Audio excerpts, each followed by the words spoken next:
Hello, and thank you for joining me. My name is Sarah, and I'm going to talk briefly about adult education and learning strategies. So let's start some general tips for teaching adults. First of all, remember that adults learn better when they're able to direct their own learning. Second, you should use activities that engage your learners, and you should consider using group settings. Third, use a variety of learning methods or tools, especially hands-on learning. Fourth, make the learning relevant outside the classroom. Make it tied into information or activities that they would do in real-life situations. Fifth, spend less time lecturing and spend more time problem solving. And lastly, provide a supportive learning environment, and that would look like an environment that's considered a safe space in which people are comfortable joining, and it is inviting to everybody.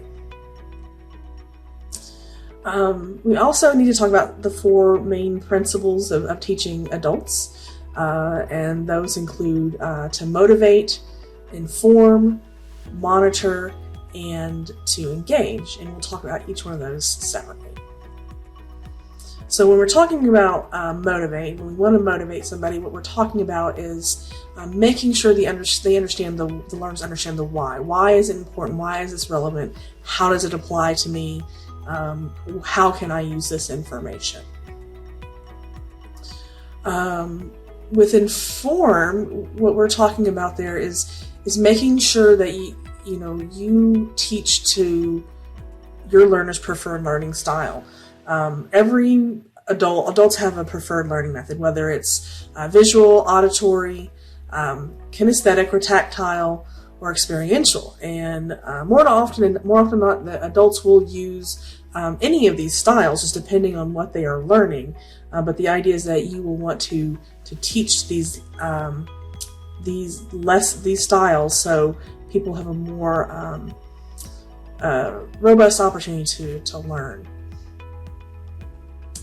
Thirdly, monitor. And monitor, really what we're talking about is monitoring the classroom environment.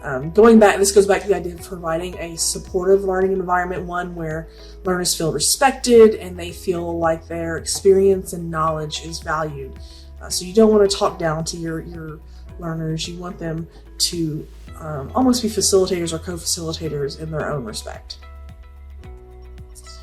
And then lastly, we want you to engage your learners. You want to limit that lecture time, develop activities that are relevant to them, and tap into their knowledge and experiences. This helps promote creativity and keeps your learners energized. And as I mentioned, you want to be able to honor and appreciate those life experiences. Thank you for joining me today as we had a conversation about adult learning strategies. Thank you.